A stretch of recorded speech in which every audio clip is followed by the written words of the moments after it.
మన ప్రభును రక్షకుడైన యేసయ్య పరిశుద్ధ నామానికి మహిమ కలుగునుగాక. మరి ఈ యొక్క సమయంలో ఒక చిన్న మాటను మీతో పంచుకోవడానికి మీ మధ్యకి రావడానికి దేవుడు చక్కని కృపను చూపించాడు. అందును బట్టి దేవాతి దేవునికి నా ప్రత్యేకమైన వందనాలు తెలియపరుస్తూ ఉన్నాను. మరి ఈ సమయంలో క్రైస్తవులుగా పిలువబడుతున్న వారు వారి వ్యక్తిగత జీవితంలో సందేహాలు ఉండవచ్చా? జ్ఞాపకం చేసుకోవాలి. క్రైస్తవులుగా పిలువబడుతున్నటువంటి వారి వ్యక్తిగత జీవితంలో అంటే ఆత్మీయ స్థితిలో కానీ భౌతిక సంబంధమైనటువంటి కుటుంబ జీవితంలో కానీ సందేహాలు అనేవి ఉండవచ్చా? జ్ఞాపకం చేసుకోగలిగితే ప్రియ దేవుని బిడ్డలారా, చాలామంది క్రైస్తవులు దేవుని సన్నిధిలోను వారి గృహాలలోను వారు వెళుతున్నటువంటి సంఘాలలో ఎంతో చక్కని ప్రార్థనలు చేస్తూ ఉంటారు. కొంతమంది ప్రార్థనలకు దేవుడు ఫలాలను ఇస్తాడు. మరికొంతమంది ప్రార్థనలకు దేవుని దగ్గర నుంచి ఆ ఫలాలు రావు. అంటే సమాధానం అనేది వారు పొందుకోలేరు.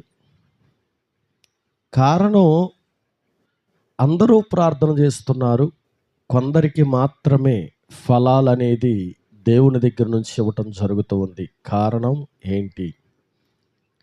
జ్ఞాపకం చేసుకోగలిగితే అందరూ ప్రార్థన చేస్తున్నారు, కానీ నమ్మకంతోనూ విశ్వాసముతోనూ ఎవరైతే ప్రార్థన చేస్తున్నారో నా దేవుడు నాకు ఇస్తాడు, నాకు ఇచ్చి ఉన్నాడు అని ఎవరైతే ప్రార్థన చేస్తున్నారో వారి జీవితాల్లో మాత్రమే ఫలాలు ఉంటాయి. మరికొందరేమో అందరూ ప్రార్థన చేస్తున్నారు కదా, మనం కూడా చేద్దాం, దేవుడు ఇస్తాడేమో, ఒకవేళ మన ప్రార్థన ఆలకించి దేవుడిస్తే మనం తీసుకోవచ్చు అనే చిన్న చిన్న సందేహాలు వారిని ఏలుబడి చేస్తున్నటువంటి సమయంలో అవిశ్వాసంతోనూ అపనమ్మకంతోనూ ప్రార్థనలు చేస్తూ ఉంటారు. మరి వారి ప్రార్థన దేవుడు ఆలకిస్తాడా అంటే ఆలకిస్తాడు, కానీ సందేహము, అవిశ్వాసము, అపనమ్మకముగా ఉండి ఎవరైతే ప్రార్థన చేస్తున్నారో ప్రియ దేవుని బిడ్డలారా, వారి ప్రార్థనలకు దేవుడు సమాధానము కానీ ఫలాలను కానీ ఇవ్వలేరు.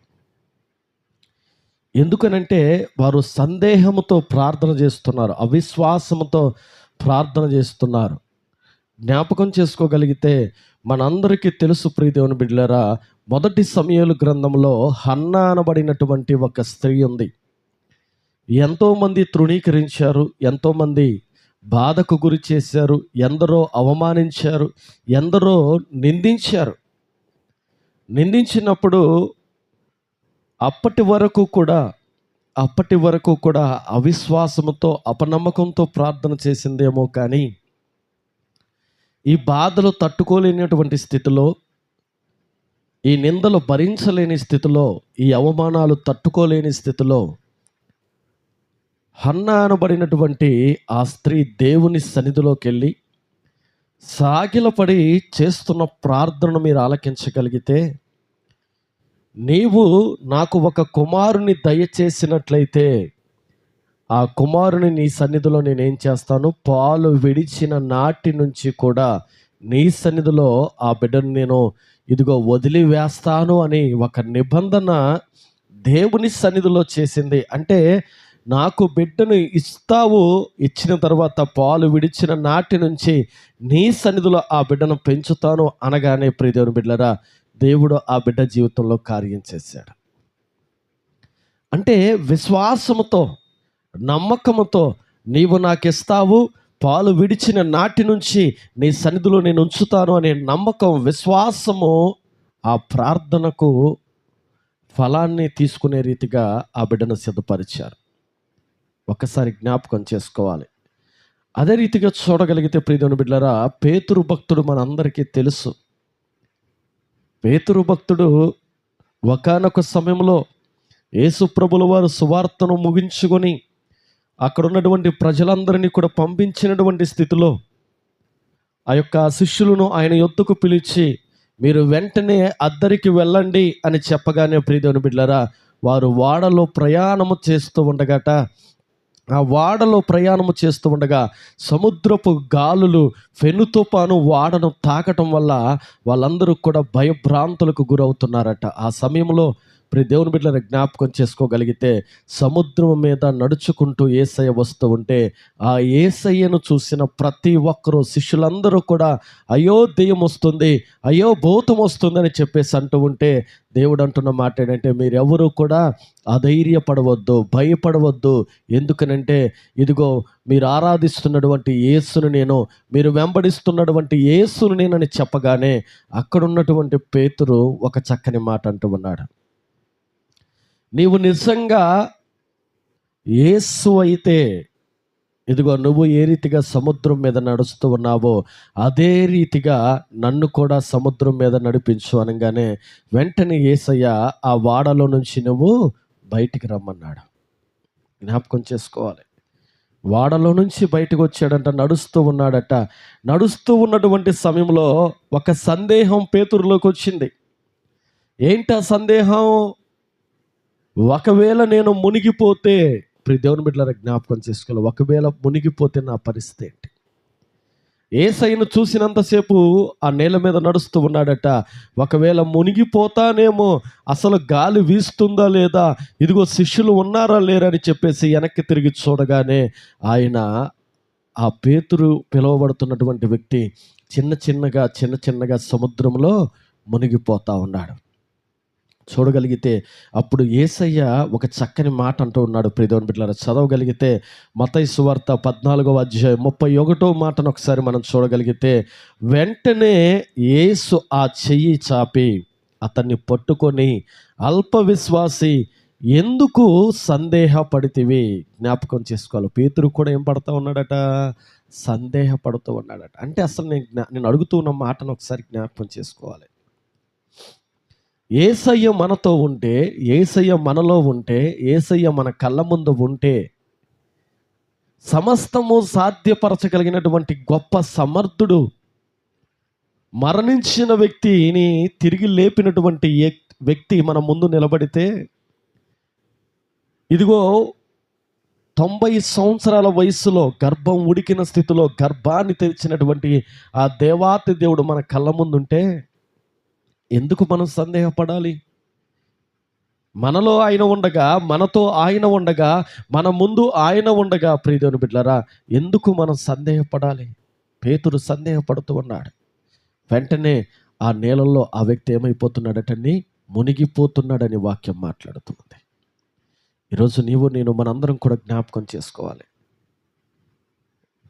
భౌతిక సంబంధంగా భార్య మీద భర్తకి సందేహం, భర్త మీద భార్యకు సందేహం, పిల్లల మీద తల్లిదండ్రులకు సందేహం. ఒక క్రైస్తవుడికి ఇది తగునా అని నేను అడుగుతూ ఉన్నాను.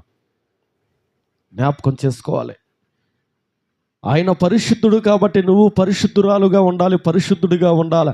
నీలో నువ్వు అడిగిన ప్రతిదీ కూడా విశ్వాసంతోనూ నమ్మకంతో నువ్వు అడగగలిగితే ప్రతిదీ ఇవ్వగలిగినటువంటి దేవుడు, ఆ దేవుని మీద ఉన్న నమ్మకం నీ కుటుంబం మీద నీకెందుకు లేదని నేను అడుగుతూ ఉన్నాను. నీ భర్త మీద నీకెందుకు లేదు? నీ భార్య మీద నీకెందుకు లేదు? నీ పిల్లల మీద నీకెందుకు లేదని నేను అడుగుతూ ఉన్నాను. ప్రియదేవుని బిడ్డలారా, ఒకవేళ నువ్వు సందేహపడుతూనే ఉంటే, ఇదిగో ఈ సముద్రము లాంటి అలలు నిన్ను ఏం చేస్తూ ఉంటాయటండి? ముంచి వేస్తూనే ఉంటాయి. అనేకమైన నిందలు, అనేకమైనటువంటి బాధలు, అనేకమైనటువంటి తృణీకరణటువంటి జీవితం మనల్ని వేలుబడి చేస్తూనే ఉంటుంది. అందుకే దేవుడు అంటూ ఉన్నాడు, భౌతిక సంబంధంగా నీకు ఇచ్చిన కుటుంబాన్ని బట్టి నువ్వు సందేహపడనవసరం లేదు. ఆత్మీయంగా నువ్వు ఉన్నటువంటి, ఆత్మీయంగా ఆరాధిస్తున్నటువంటి దేవుణ్ణి బట్టి నువ్వు సందేహపడని అవసరం లేదు. ఎందుకనంటే నువ్వు నమ్మకంతో, విశ్వాసంతో నువ్వు నీ కుటుంబాన్ని చక్కబెట్టుకో.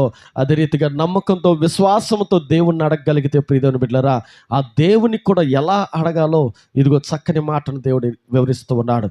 1 తిమోతిలకు రాసిన పత్రిక 2వ అధ్యాయం 8వ మాటను ఒకసారి జ్ఞాపకం చేసుకోగలిగితే, కావున ప్రతి స్థలమందును పురుషులు కోపమును సంశయమును లేనివారై పవిత్రమైనటువంటి చేతులెత్తి ఆయనకేం చేయాలటండి? ప్రార్థన చేయాలి. పురుషులైన ప్రతి ఒక్కరూ కూడా ఇదిగో వారి యొక్క చేతులలో ఉన్నటువంటి అపవిత్రత ఏదైతే ఉందో దాన్నంతటిని కూడా తీసివేసి, కోపాన్ని తీసివేసి, సందేహాలను తీసివేసి దేవుని పాదాల చెంత చేరి వారి చేతులెత్తి ప్రార్థన చేస్తే వారి జీవితాల్లో దేవుడు గొప్ప కార్యాలు చేస్తానని దేవుడు అంటూ ఉన్నాడు. ఈరోజు నీవు నేను మనందరం కూడా మనలో ఉన్న అపనమ్మకం, అవిశ్వాసం యావత్తూ కూడా తీసివేసి దేవుని సన్నిధిలో మన చేతులెత్తి ప్రార్థన చేస్తూ అనేక మేలు పొందుకోగలిగే కృప దేవుడు మనందరికీ దయచేయునుగాక. ఈ చిన్ని మాటలు దేవుడు దీవించి ఆశీర్వదించునుగాక. ఆమేన్.